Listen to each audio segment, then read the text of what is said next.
Hello everybody, welcome back to our Suman Guru Information YouTube channel. ముందుగా ఈ video మీద click చేసినందుకు special thanks నేను తెలుపుకుంటున్నాను. డియర్ ఫ్రెండ్స్ అండ్ ఫాలోవర్స్, ఇక్కడ ఏకలవ్య మోడల్ రెసిడెన్షియల్ స్కూల్స్కి ఎలా అప్లై చేయాలి, అప్లై చేయడానికి కావాల్సిన డాక్యుమెంట్లు ఏంటి, మరి అప్లికేషన్ ఆన్లైన్లో ఫిల్ చేసే విధానం, ఇవన్నీ కూడా ఈ వీడియోలో మనం తెలుసుకునే ప్రయత్నం చేద్దాం. ఈ వీడియో పూర్తిగా చూడండి. చూసిన తర్వాత ఏమేం డాక్యుమెంట్స్ పట్టుకొని తీసుకుని వెళ్ళి అప్లై చేయాల్సి ఉంటుందో మీకు ఒక అవగాహన వస్తుంది. తర్వాత మనం ఇక్కడ చూడండి, ఇక్కడ examination management service, national education society for tribal students అని కనిపిస్తున్నటువంటి ఈ వెబ్సైట్లోకి వెళ్ళాల్సి ఉంటుంది. గూగుల్ సెర్చ్లో నుంచి ఈ వెబ్సైట్లోకి మనం వెళ్ళాల్సి ఉంటుంది. ఈ వెబ్సైట్లోకి వెళ్ళిన తర్వాత మీరు ఇక్కడ చూడొచ్చు, ఇక్కడ మీకు national education society for tribal students అని ఉంది. ఈఎంఆర్ఎస్ స్టాఫ్ సెలక్షన్ ఎగ్జామినేషన్ 2025 అని కనిపిస్తుంది. ఇక్కడ మీరు చూడొచ్చు, steps to apply online, apply for online registration first చేయాల్సి ఉంటుంది. దాని తర్వాత step fill online application form, తర్వాత స్టెప్ పే ఎగ్జామినేషన్ ఫీ, తర్వాత డౌన్లోడ్ కన్ఫర్మేషన్ పేజ్. ఈ విధంగా ఈ స్టెప్స్లో అప్లికేషన్ ఫిల్ చేయాల్సి ఉంటుంది. Register yourself for the above mentioned examination, తర్వాత ఆల్రెడీ రిజిస్టర్డ్ క్యాండిడేట్, ఇవన్నీ తర్వాత అంశాలు. ఇప్పుడు ఫస్ట్ ఏంటంటే అప్లై ఫర్ ఆన్లైన్ రిజిస్ట్రేషన్, దీనిలోకి ఇప్పుడు మనం వెళ్ళాల్సి ఉంటుంది. న్యూ రిజిస్ట్రేషన్ చూడండి, ఇక్కడ న్యూ రిజిస్ట్రేషన్ అని ఉంది కదా, దీని మీద క్లిక్ చేయాల్సి ఉంటుంది. ఫస్ట్ రిజిస్ట్రేషన్ కాకుండా లాగిన్ అవ్వలేరు కాబట్టి ఫస్ట్ ప్రాసెస్ రిజిస్ట్రేషన్ చేయాల్సి ఉంటుంది. రిజిస్ట్రేషన్ మీద క్లిక్ చేసిన తర్వాత ఇది ఆన్లైన్ రిజిస్ట్రేషన్. ఇక్కడ instructions and procedure for online admission of application form అని ఉంది. ఇక్కడ మీరు చూడొచ్చు. Please read the instructions, procedure and information bulletin carefully before beginning your application for the Eklavya model residential schools recruitment drive 2025. Candidates may apply for any post in Eklavya Model Residential Schools Recruitment Examination 2025 online only through official website. ఇకపోతే before proceeding ensure that you meet the eligibility criteria specified for the post you intend to apply for. Examination fees ఇలా కొన్ని ఉన్నాయి. So download detail advertisement, ఇది ఒకసారి చూద్దాం. ఇది చూసిన తర్వాత అప్లై చేద్దాం. ఇది చూసిన తర్వాత మనకి వివరాలు ఏంటనేవి అర్థమవుతాయి కదా.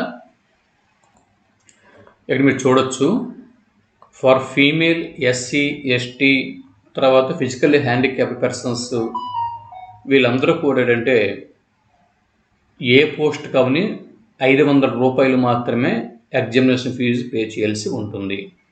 ఫీమేల్ మీరు ఏ కేటగిరీ అయినా, అన్రిజర్వ్డ్ అవ్వచ్చు, బీసీ అవ్వచ్చు, ఎస్సీ అవ్వచ్చు, ఎస్టీ అవ్వచ్చు, ఎవరైనా కూడా ఫీమేల్ క్యాండిడేట్స్ ఒక పోస్ట్కి 500 రూపాయలు మీరు అమౌంట్ పే చేయాల్సి ఉంటుంది. ఇన్ కేస్ పీజీటీకి అప్లై చేసినారు 500, టీజీటీకి అప్లై చేసినారు 1000 రూపాయలు, అది రెండింటికి అప్లై చేస్తే, హాస్టల్ వార్డెన్ కూడా అప్లై చేసినారు, మూడింటికి అప్లై చేస్తే 1500 రూపాయలు.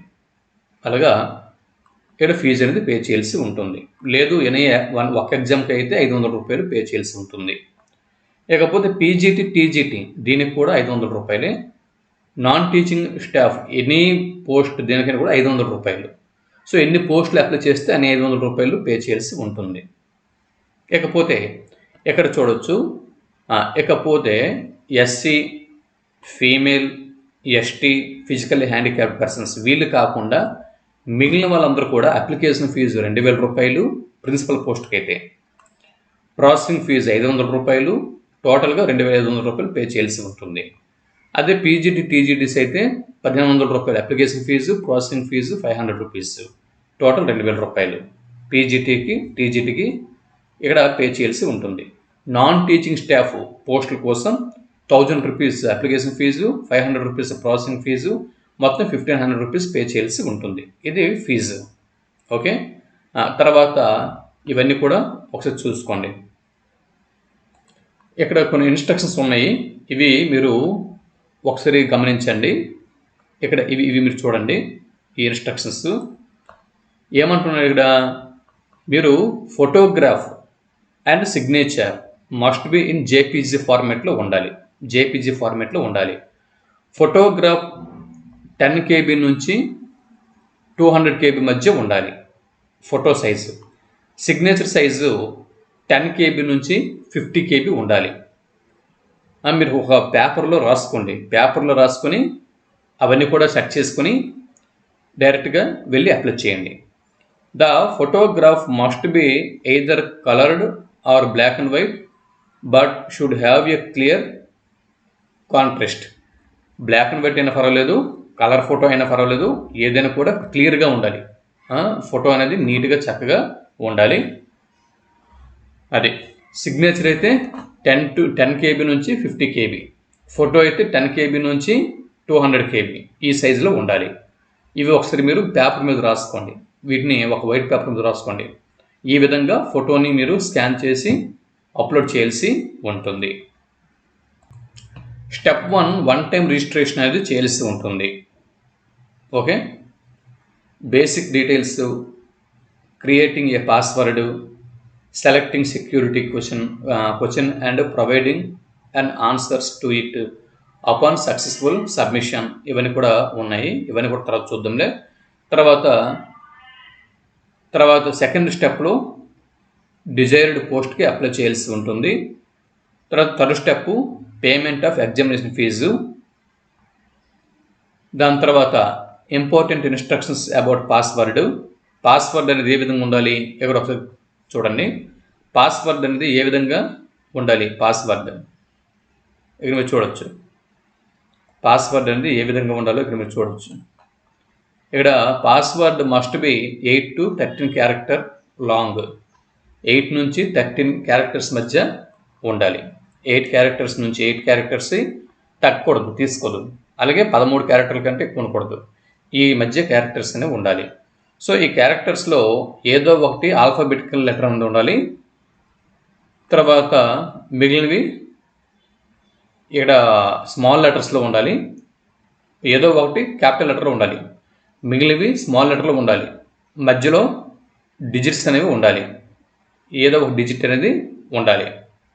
అలాగే password must have at least 1 numeric value. తర్వాత ఇక్కడ ఇలాంటివి ఏవైనా కూడా ఉపయోగించాలి. సో నా సజెషన్ ఏంటంటే, ఇది మీకు గుర్తుండాలి అంటే, ఈ పాస్వర్డ్ అనేది మీకు గుర్తుండాలి అంటే మీ పేరు ముందు మీ పేరు క్యాపిటల్ లెటర్లతో స్టార్ట్ చేయండి. మీ పేరు ఏదైతే ఉంటుందో ఆ పేరు క్యాపిటల్ లెటర్తో స్టార్ట్ చేయండి. క్యాపిటల్ లెటర్తో స్టార్ట్ చేసి @ చేసి మీ బర్త్డే డేట్ ఏదైతే ఉందో ఆ బర్త్డే డేట్ వేసేయండి, గుర్తుంటుంది. సో అన్నీ కూడా అందులో సెట్ అయిపోతాయి. ఒకటి క్యాపిటల్ లెటర్, మీ పేరు క్యాపిటల్ లెటర్తో స్టార్ట్ అవ్వాలి. మొదటి అక్షరం క్యాపిటల్ లెటర్తో స్టార్ట్ చేయండి. తర్వాత మిగిలిన అక్షరాలన్నీ కూడా స్మాల్ లెటర్లో రాయండి. తర్వాత @ మీరు పుట్టినటువంటి ఇయర్ అది వేసేయండి. సో మరి సమస్య అనేది ఉండదు, మర్చిపోరు. పాస్వర్డ్ అనేది మర్చిపోరు, లేకపోతే మనం మర్చిపోయే ఛాన్స్ అనేది ఉంటుంది.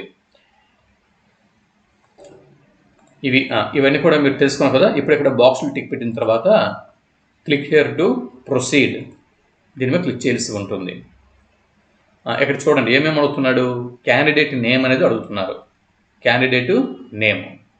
ఓకేనా. తర్వాత ఫాదర్ నేమ్ అనేది అడుగుతున్నారు. తర్వాత మదర్ నేమ్ అనేది అడుగుతున్నారు. తర్వాత మీ డేట్ ఆఫ్ బర్త్ అనేది అడుగుతున్నారు. తర్వాత మీ జెండర్ అనేది అడుగుతున్నారు. తర్వాత మీ ఐడెంటిటీ టైప్ అనేది అడుగుతున్నారు. పాన్ కార్డు ఇస్తారా, ఆధార్ కార్డు ఇస్తారా, ఏదో ఐడెంటిటీ కార్డు ఏమేమి అడుగుతున్నారు. ఐడెంటిటీ అక్కడ చూడంండి, జెండర్ మేల్కి ఇచ్చారు, ఫీమేల్కి ఇచ్చారు, థర్డ్ జెండర్ ఇచ్చారు. ఆ 3 కూడా ఇక్కడ చూపిస్తుంది. ఓకే. తర్వాత ఐడెంటిటీ టైపు పాన్ కార్డు ఇవ్వచ్చు, పాస్పోర్ట్ ఇవ్వచ్చు, ఓటర్ ఐడి కార్డు ఇవ్వచ్చు, రేషన్ కార్డు ఇవ్వచ్చు, బ్యాంక్ పాస్బుక్ విత్ ఫోటోగ్రాఫ్ ఇవ్వచ్చు, డ్రైవింగ్ లైసెన్స్ ఇవ్వచ్చు, any other valid government identity with photograph, me Aadhaar card కూడా ఇక్కడ ఇవ్వచ్చు. ఏదైనా ఒకటి ఐడెంటిటీ కార్డు అనేది ఇక్కడ చూడండి ఏమేమి ఐడెంటిటీ కార్డులకు ఏమేమి చెల్లుతాయో ఇక్కడ ఇచ్చారు. ఈ లిస్ట్ అనేది మీరు వీటిలో ఏదైనా ఒకటి మీరు అప్లై చేసేటప్పుడు తీసుకుని వెళ్ళండి. దాని తర్వాత confirm candidate name, confirm father name, confirm mother name, confirm date of birth, confirm gender. పైన ఇచ్చినవే మళ్ళీ ఇక్కడ కన్ఫర్మేషన్ చేసుకోవాల్సి ఉంటుంది. మీ ప్రజెంట్ అడ్రస్, ఓకే, మీ ప్రజెంట్ అడ్రస్ ఇక్కడ ఇవ్వాల్సి ఉంటుంది. ఎందుకని మంచిది, ప్రజెంట్ అడ్రస్ అని ఏదోని మీ పెర్మనెంట్ అడ్రస్ ఎక్కడైతే ఉంటున్నారో అడ్రస్ అనేది ఇచ్చేయండి. ఓకేనా, మీ పెర్మనెంట్ అడ్రస్ ఏదో అది ఇచ్చేయండి.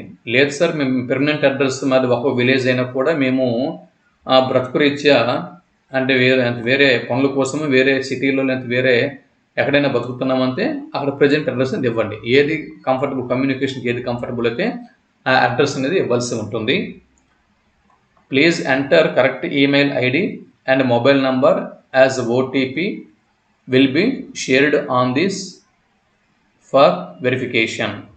ఇక్కడ మీ ఈమెయిల్ అడ్రస్ అనేది ఇవ్వాల్సి ఉంటుంది. తర్వాత email address confirmation email address అనేది ఇవ్వాల్సి ఉంటుంది.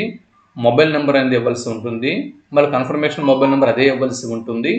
ఇక్కడ ఈమెయిల్ అడ్రస్ ఏదైతే ఇస్తారో అదే కన్ఫర్మ్ కోసం మళ్ళీ ఇక్కడ ఇవ్వాల్సి ఉంటుంది. ఇక్కడ మొబైల్ నెంబర్ ఏదైతే ఇస్తారో అదే మొబైల్ నెంబర్ ఇక్కడ మళ్ళీ కూడా ఇవ్వాల్సి ఉంటుంది. ఇక్కడ 91 వస్తుంది, +91, ఇక్కడ 91 వస్తుంది, ఇక్కడ మీ మొబైల్ నెంబర్ వస్తుంది. ఇక్కడ +91 వస్తుంది, ఇక్కడ మీ మొబైల్ నెంబర్ వస్తుంది. ఇక్కడ ఏదైతే ఇస్తారో అదే ఇక్కడ ఇవ్వాల్సి ఉంటుంది. ఓకేనా. దాని తర్వాత ఏంటంటే landline number with STD code, ఇది ఆప్షనల్. ల్యాండ్లైన్ నెంబర్ అనేది అందరికీ ఉండొచ్చు ఉండకపోవచ్చు కాబట్టి ఆప్షనల్. ఇది ఇవ్వకపోయినా ఏం కాదు కాబట్టి వాటిని ఇవ్వాల్సి ఉంటుంది. ఈమెయిల్, మొబైల్ నెంబర్, ఏ మొబైల్ నెంబర్ అయితే మీరు అంటే ఫుల్ యాక్టివేషన్లో ఉంచుకుంటారో దానిని ఇవ్వండి. ఎందు గురించి అంటే ఫర్దర్ కమ్యూనికేషన్ కోసం అదే మొబైల్ నెంబర్కి మెసేజ్లు వస్తూ ఉంటాయి. కాబట్టి మీరు ఏ మొబైల్ నెంబర్ ఎక్కువగా వాడుతూ ఉన్నారో, ఈ దేనికైతే ఎక్కువగా సిగ్నల్స్ నెట్వర్క్లు ఎక్కువగా ఉంటుందో అటువంటి మొబైల్ నెంబర్ ఇవ్వండి. ఇకపోతే ప్రజెంట్ అడ్రస్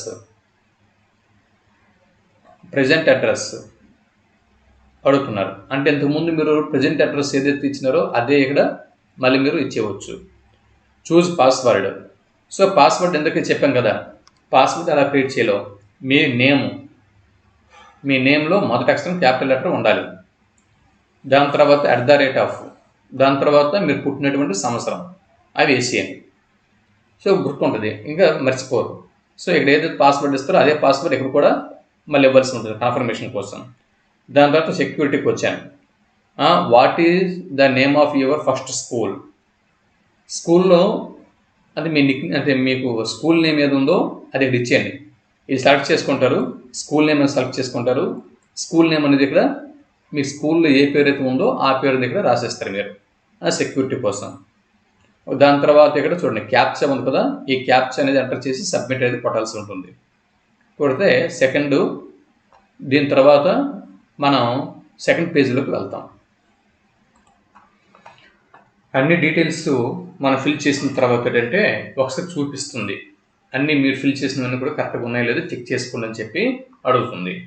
అన్నీ చెక్ చేసుకోవాలి. అంటే మనం ఏవైతే అప్లికేషన్ ఇప్పుడు మనం ఫిల్ చేసామో ఆ ఫిల్ చేసినవన్నీ కూడా కరెక్ట్గా ఉన్నాయో లేదో చెక్ చేసుకోవాలి. చెక్ చేసుకున్న తర్వాత నేము, ఫాదర్ నేము, తర్వాత mother name, date of birth, gender, address, mobile number, email ID ఇవన్నీ కూడా కరెక్ట్గా ఉన్నాయని చెప్పి టిక్ పెట్టాల్సి ఉంటుంది. టిక్ పెట్టేసిన తర్వాత ఓకే అన్నీ కూడా కరెక్ట్గా ఉన్నాయి అని చెప్పి ఆ అగ్రీ మీద క్లిక్ చేసి submit and send OTP to verify mobile number అని కొడితే దీని మీద క్లిక్ చేస్తే కనుక మన మొబైల్ నెంబర్కి ఓటీపీ అనేది వస్తుంది.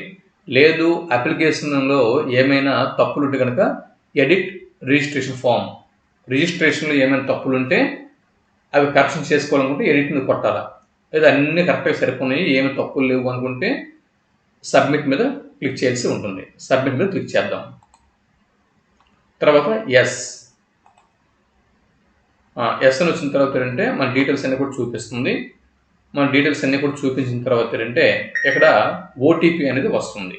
ఓకే, ఓటీపీ అనేది ఇక్కడ మనకి వస్తుంది. ఇవి మీరు చూడొచ్చు. ఓటీపీ అనేది ఇక్కడ మనం ఎంటర్ చేయాల్సి ఉంటుంది. ఓటీపీ ఇక్కడ మొబైల్ నెంబర్కి వచ్చింది. మొబైల్ నెంబర్కి ఓటీపీ వచ్చిన తర్వాత ఓటీపీ ఎంటర్ చేసాము. ఓటీపీ ఎంటర్ చేసిన తర్వాత ఏంటంటే ఇక్కడ మనకి చూడండి రిజిస్ట్రేషన్ ఫామ్ కంప్లీటెడ్ అని వచ్చింది. Okay, completed. దాని తర్వాత ఇక్కడ మనకి చూడండి పేరు తర్వాత రిజిస్ట్రేషన్ నెంబరు ఇక్కడ మనకి డిస్ప్లే అవుతుంది. ఇదిగో పేరు తర్వాత రిజిస్ట్రేషన్ నెంబరు. అందుకని టెంపరీగా రిజిస్ట్రేషన్ నెంబర్ అనేది మీరు నోట్ చేసుకోండి, ఒక పేపర్ మీద రాసుకోండి. ఇలా రిజిస్ట్రేషన్ నెంబర్ అనేది ఇక్కడ వస్తుంది, మీ పేరు మీ రిజిస్ట్రేషన్ నెంబర్ అనేది వస్తుంది. టెంపరీగా రిజిస్ట్రేషన్ నెంబర్ అనేది మీరు ఒక పేపర్ మీద రాసుకొని ఉంచుకోండి, ఎందుకని మంచిది. తర్వాత మొబైల్ నెంబర్ వెరిఫై చేసింది, ఈమెయిల్ ఐడి కూడా వెరిఫై చేసింది. వెరిఫై చేసి అన్నీ ఓకే ఉన్నది. తర్వాత కంప్లీట్ ప్రొఫైల్ అని చెప్పన్నది. ఇప్పుడు మనం కంప్లీట్ ప్రొఫైల్ మీద క్లిక్ చేయాల్సి ఉంటుంది. కంప్లీట్ ప్రొఫైల్ మీద క్లిక్ చేసిన తర్వాత ఇక్కడ ఇదిగో కాంటాక్ట్ డీటెయిల్స్ కంప్లీటెడ్ అని వస్తుంది. కాంటాక్ట్ డీటెయిల్స్ కంప్లీట్ చేసాం. అలాగే పర్సనల్ డీటెయిల్స్ ఇన్కంప్లీట్ అని చూపిస్తుంది. ఓకే, రిజిస్ట్రేషన్ నెంబర్ అనేది ఇక్కడ చూపిస్తుంది. సో ఇప్పుడు మనం పర్సనల్ డీటెయిల్స్ని ఇవ్వాల్సి ఉంటుంది. స్టెప్ 2 పర్సనల్ డీటెయిల్స్ అనేది ఇవ్వాల్సి ఉంటుంది. పర్సనల్ డీటెయిల్స్ మీద క్లిక్ చేయాల్సి ఉంటుంది. పర్సనల్ డీటెయిల్స్ మీద మీ పేరు, మీ నాన్నగారి పేరు, మీ అమ్మగారి పేరు, తర్వాత ఇవన్నీ కూడా మనకి ఇంతకుముందు మనం ఫిల్ చేసాం కదా, కాంటాక్ట్ డీటెయిల్స్ మీద ఫిల్ చేసాం కదా, అవన్నీ కూడా ఆటోమేటిక్గా ఇక్కడ తీసుకుంటుంది. మిగిలిన మనం ఏమేమి ఫిల్ చేయాల్సి ఉంటుందో ఇక్కడ మీకు నేను చెప్తాను. అలాగే నాకు మెయిల్కి కూడా మన ఈమెయిల్ అడ్రస్ కూడా రిజిస్ట్రేషన్ నెంబర్ అనేది వచ్చేసిందండి. ఇంతకుముందు ఏ రిజిస్ట్రేషన్ నెంబర్ అయితే మీకు చూపించానో ఆ రిజిస్ట్రేషన్ నెంబరు మన పేపర్ మీద రాసుకోకపోయినా పర్వాలేదు, మన మెయిల్కి నా మెయిల్కి రిజిస్ట్రేషన్ నెంబర్ వచ్చేసింది. ఏదైతే మెయిల్ అది ఇచ్చామో ఆ మెయిల్కి వచ్చేసింది. ఇప్పుడు నేషనాలిటీ అనేది ఇవ్వాల్సి ఉంటుంది. Nationality Indian. ఓకే, తర్వాత మీరు ఏమైనా యూనియన్ టెరిటరీలో లేదా జమ్మూ కాశ్మీర్లో మీరు 1980 నుంచి 1989 మధ్య మీరు నివసించి ఉన్నారా? నివసించి ఉంటే ఎస్ అని కొడతారు, లేకపోతే నో అని కొడతారు. ఇకపోతే కేటగిరీ ఇక్కడ మీరు ఓబీసీనా, అదే ఓబీసీ నాన్ క్రీమియరా, అన్రిజర్వ్డా, ఈడబ్ల్యూఎస్ఆ, ఎస్టీనా, ఎస్సీనా, మీరు ఏ కేటగిరీకి చెందిన వాళ్ళైతే ఆ కేటగిరీ మీద క్లిక్ చేయాల్సి ఉంటుంది. అలాగే ఆ కేటగిరీని కన్ఫర్మ్ చేసుకోవాల్సి ఉంటుంది. ఓకే, ఇక్కడ మీరు ఏమైనా person with bench mark disability, okay, అంటే ఫిజికల్లీ ఏమైనా ప్రాబ్లమ్ ఛాలెంజ్ పర్సన్స్ ఉంటే కనుక ఎస్ అయితే ఎస్ మీద క్లిక్ చేస్తారు, నో అయితే నో మీద క్లిక్ చేస్తారు. ఓకే, ఒకవేళ ఏది లేకపోతే అక్కడ నో అని క్లిక్ చేసి అక్కడ నో అని చేయండి. ఏది లేకపోయినా కూడా ఎస్ అని క్లిక్ చేసేకండి. తర్వాత వాళ్ళు అవన్నీ కూడా చెక్ చేస్తారు. ఓకే, ఏమైనా చెక్ చేసినప్పుడు ప్రాబ్లమ్స్ ఏమైనా దొరికిపోతారు మీరు. దాని తర్వాత ఇక్కడ ఎస్ ఉంటే ఎస్, నో అంటే నో. మీరు ఏమైనా ఫిజికల్లీ సమస్యలు ఉంటే ఎస్ అని పెడతారు, సమస్యలు లేకపోతే నో అని పెడతారు.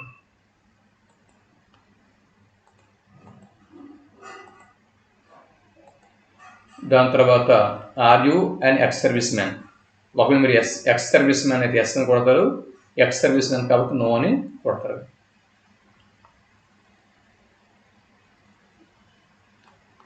ఇదిగో do you have 3 years continuous service in central government provided the post or in same or allied cadres. అంటే సేమ్ క్యాడర్లు కానీ లేదా దీనికి సంబంధించిన క్యాడర్లు కానీ ఎందులో అయినా సెంట్రల్ గవర్నమెంట్ ప్రొవైడ్ చేసినటువంటి ఏవైనా సర్వీసుల్లో 3 సంవత్సరాల పాటు మీరు సర్వీస్ ఇచ్చి ఉన్నారా? ఇచ్చి ఉంటే ఎస్ కొడతారు, లేకపోతే నో కొడతారు. ఆర్ యు సర్వింగ్ యాజ్, ప్రస్తుతం మీరు ఎక్కడైనా సర్వీస్ చేస్తున్నారా? సర్వీస్ చేస్తూ ఉంటే ఎక్కడ సర్వీస్ చేస్తున్నారు? ఒకవేళ ఏకలవ్య మోడల్ రెసిడెన్షియల్ స్కూల్స్లో ఎంప్లాయీగా కంటిన్యూ అవుతున్నారా? లేకపోతే ఇంకొక దేనిలో ఈఎంఆర్ఎస్ కాకుండా ఇంకా ఏదైనా సంస్థలో కంటిన్యూ అవుతున్నారా? వాళ్ళు ఎందులో కూడా కంటిన్యూ అవ్వకపోతే నాట్ అప్లికేబుల్ అని రాస్తారు. అది. Do you have any pending, అంటే క్రిమినల్ కేసుల్లో కానీ కోర్టు కేసుల్లో కానీ దేనిలో అయినా కూడా మీరు ఇన్వాల్వ్ అయి ఉన్నారా? నో. ఎస్ అని కొడితే అప్లికేషన్ తీసుకోదు, నో అని కొట్టాలి ఇక్కడ. మెరిటల్ స్టేటస్, మీరు మ్యారీడా అన్మ్యారీడా, అదే సింగిల్ అయితే సింగిల్, మ్యారీడ్ అయితే మ్యారీడ్, డివోర్స్ అయితే డివోర్స్, విడో అయితే విడో, జ్యుడిషియలీ సెపరేటెడ్ అయితే ఏది, మీరు ఏ కేటగిరీ చెందిన వాళ్ళో దాన్ని ఇక్కడ మెన్షన్ చేసి ఉంటుంది. అవన్నీ అయిపోయిన తర్వాత ఏంటంటే ఇక్కడ క్యాప్చా ఇక్కడ టైప్ చేయాల్సి ఉంటుంది.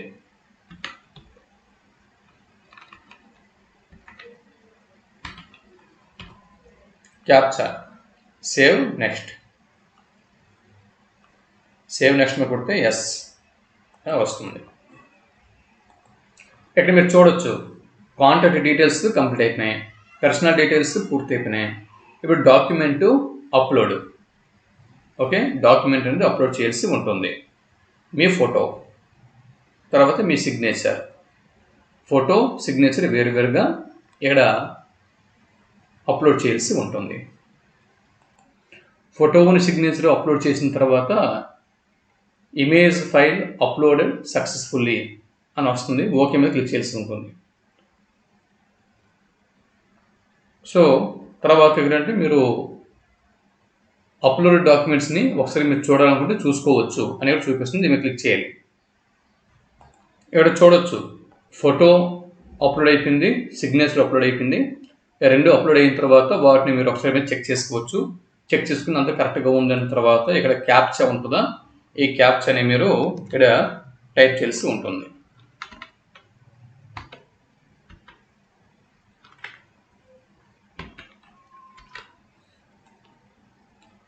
Save and next. Do you wish to submit document form finally? Yes. Close. మీ డీటెయిల్స్ అన్నీ కూడా చూపిస్తుంది. మీ డీటెయిల్స్ అన్నీ కూడా చూపించినప్పుడు మీరు అన్నీ కూడా చెక్ చేసుకోండి. అన్ని డీటెయిల్స్ కూడా చూపిస్తుంది. అన్నీ చూపించిన తర్వాత my name, father name, mother name, date of birth, అంటే ఇక్కడ ఏవి ఉన్నాయి అన్నీ కూడా ఒకసారి మీరు చెక్ చేసుకోండి. చెక్ చూసుకుని కరెక్ట్గా ఉన్నాయంటే టిక్ పెట్టండి. Gender, category, person with disability, address, photograph అన్నీ సరిపోయాయి. ఓకే అంటే అన్నీ ఇవి ఇక్కడ ఏమేమైతే అడిగాడో అన్నీ కూడా మీరు చూసుకోవాలా, చూసుకుని టిక్ పెట్టుకోవాలా.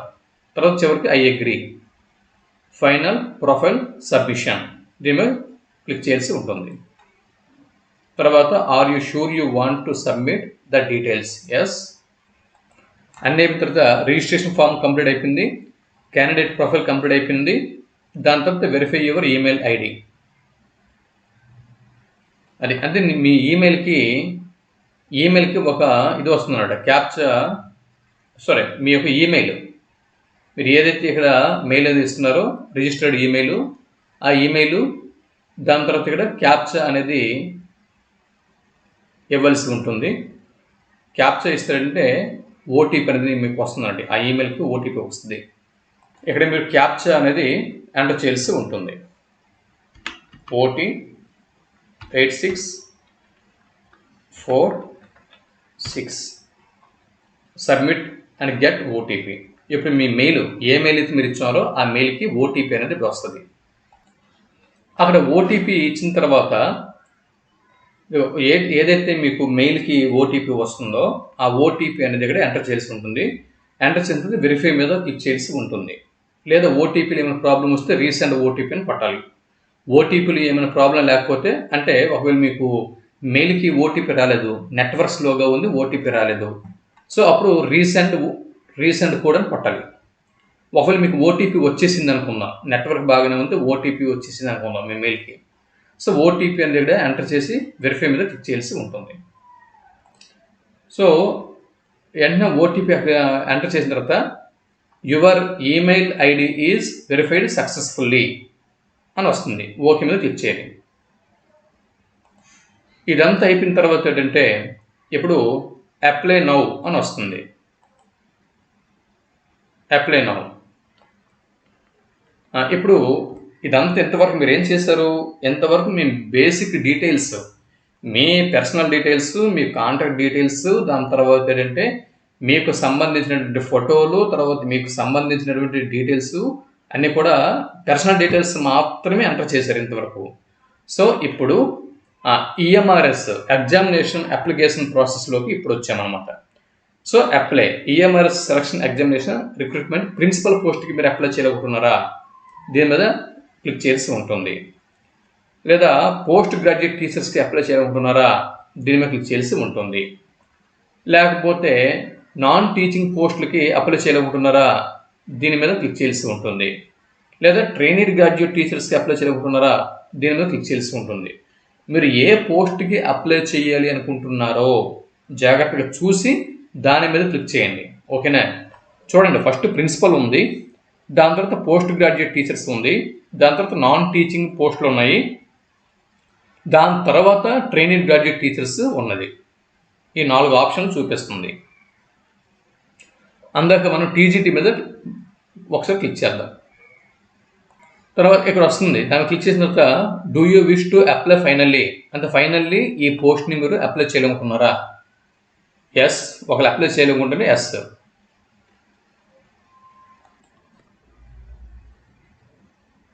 ఇక్కడ మీరు ఏ పోస్ట్కి అప్లై చేయాలనుకుంటున్నారు ఆ పోస్ట్ని ఇక్కడ అప్లై చేయాల్సి ఉంటుంది. So your session is expired, click here to login అని ఉంటుంది. సరే, ఇక్కడ ఏంటంటే కొంచెం సర్వరు ప్రాబ్లం చూపిస్తుంది. ప్రాబ్లం లేదు, ఇక్కడ ఏంటంటే ఇక్కడ మనము ఆల్రెడీ మన పర్సనల్ డీటెయిల్స్, తర్వాత మన కాంటాక్ట్ డీటెయిల్స్ అవన్నీ కూడా మనం ఎంటర్ చేసాం కాబట్టి ఇక్కడ మనము అంటే ఒకసారి మళ్ళీ లాగౌట్ చేసి మళ్ళీ వెబ్సైట్లోకి వెళ్ళి మళ్ళీ ఒకసారి మనము లాగిన్ అవ్వాలి. లాగిన్ అయిన తర్వాత అక్కడ వాటిని మనం అప్లై చేసుకోవడానికి అవకాశం అనేది ఉంటుంది. ఓకే, ఒక్కోసారి సైట్ అనేది చాలా బిజీగా ఉంటుంది. సైట్ అనేది బిజీగా ఉన్నప్పుడు ఇలా చూపిస్తూ ఉంటుంది, యువర్ సెషన్ ఈజ్ ఎక్స్పైర్డ్ అని చూపిస్తూ ఉంటుంది. దాని తర్వాత మళ్ళీ లాగిన్ అయ్యి మీరు ఏ పోస్ట్కి అప్లై చేయాలనుకుంటున్నారో ఆ పోస్ట్లో మీ క్వాలిఫికేషను, తర్వాత ఏమేమి అప్లై అంటే ఏమేమి తీసుకువెళ్ళాల్సి ఉంటుంది ఒకసారి చూపించేస్తారండి. ఎన్నిసార్లు చూపిస్తున్నా సెషన్ ఎక్స్పైర్డ్ అని చూపిస్తుంది. సో మీరు పని చేయండి, 10th క్లాసు మీరు ఏది చదివారో 10th class percentage of the marks, లేకపోతే grading of the marks, total marks plus hall ticket number, intermediate total marks percentage లేదా grading plus hall ticket number, అలాగే 10th క్లాస్ మీద మీ ఐడెంటిఫికేషన్ మార్క్స్ అనేవి ఉంటాయి, 2 identification marks 10th class certificate మీద, అవి కూడా రాస్తారు. దాని తర్వాత చూడండి, అంటే అప్లై చేసినప్పుడు ఏమేమి తీసుకువెళ్ళాలో క్లియర్గా చెప్పేస్తున్నా చూడండి. ఫస్ట్ 10th క్లాస్ మీ దగ్గర జిరాక్స్ కాపీలు ఉంటే జిరాక్స్ కాపీలు తీసుకెళ్ళిపోండి. 10th class certificate, intermediate certificate, degree certificate, BEd certificates, దాని తర్వాత ఏంటంటే ఇంకా పీజీ ఉంటే పీజీ సర్టిఫికేట్స్, సీటెట్, ఈ సర్టిఫికేట్లు అనేవి ఎగ్జామినేషన్ హాల్కి తీసుకుని వెళ్ళండి. మీ ఎక్స్పీరియన్స్ ఇంకేమైనా ఉంటే ప్రిన్సిపల్ పోస్ట్ మీద ఎక్స్పీరియన్స్ ఉండాలి, ఇవి మీరు ఎగ్జామినేషన్ హాల్కి తీసుకువెళ్ళండి. దీంతో అప్లై చేయడానికి వీటిని తీసుకువెళ్ళండి. వీటితో పాటు ఫీజు మీకు 2,500 రూపాయలు మిగిలిన వాళ్ళకి ఫీజు ఉంది. 2,500, 1,500, 2,000 ఇలా ఉన్నాయి కదా ఫీజు. తర్వాత కంప్యూటర్ సెంటర్కి వెళ్తే వాళ్ళు కొంత అమౌంట్ ఎక్స్ట్రా తీసుకుంటారు, కాబట్టి ఒక 4,000 రూపాయలు పాకెట్లో పెట్టుకొని కంప్యూటర్ సెంటర్కి వెళ్ళి అప్లై చేసుకోవాల్సి ఉంటుంది పోస్టులకి. అర్థమవుతుందా? ఇక్కడ ఏమేమి ఉండాలి, ఒకవేళ మీ దగ్గర సర్టిఫికేట్లు లేకపోతే మీరు అంటే జిరాక్స్ కాపీ లేకపోతే ఒక మొబైల్లో మీరు ఫోటోలు తీసుకోండి, మీ మొబైల్లో ఫోటోలు తీసుకోండి. 10th class certificate photo, intermediate certificate photo, degree సర్టిఫికేట్లు అంటే ప్రొవిజనల్ సర్టిఫికేటు, దాని తర్వాత ప్రొవిజనల్తో పాటు ఇది మార్క్ లిస్టు, దాని తర్వాత PG provisional, PG mark list, తర్వాత BEd provisional, BEd mark list, తర్వాత టెట్, సీటెట్ ఇవన్నీ కూడా ఫోటోలు తీసుకోండి. తర్వాత మీ క్యాస్ట్ ఓబీసీ ఉంటే ఓబీసీ ఇవన్నీ ఏమేమి అవసరమో ఆధార్ కార్డు, తర్వాత మీరు ఏదైతే ఇస్తున్నారో ఈ అంటే ప్రూఫ్గా ఏదైతే ఇస్తున్నారో అవన్నీ డీటెయిల్స్ అన్నీ కూడా ఫోటోలు తీసుకుని మీ మొబైల్ ఫోటోలు తీసుకొని సెంటర్కి వెళ్ళండి. ఒక 3,000 రూపాయల నుంచి 4,000 రూపాయలు అమౌంట్ పట్టుకుని సెంటర్కి వెళ్ళి కంప్యూటర్ సెంటర్కి వెళ్ళి అప్లై చేసుకోండి. ఇవి ఈ ఫోటోలు ఉంటే మీకు పర్సంటేజ్ అయితే పర్సంటేజ్ చెప్పేస్తారు. ఎందుకని మంచిది, పర్సంటేజ్ ముందే క్యాలిక్యులేట్ చేసుకోండి. పర్సంటేజ్ ముందే క్యాలిక్యులేట్ చేసుకుంటే అక్కడ టైం అనేది మీరు ఎక్కువ తీసుకోరు, టక్ అని చెప్పేస్తారు మీరు. హాల్ టికెట్ నెంబర్లు పర్సంటేజ్లు అవన్నీ జాగ్రత్తగా మీరు చూసుకొని కంప్యూటర్ సెంటర్కి వెళ్ళి అప్లై చేసేసుకోండి. ఇది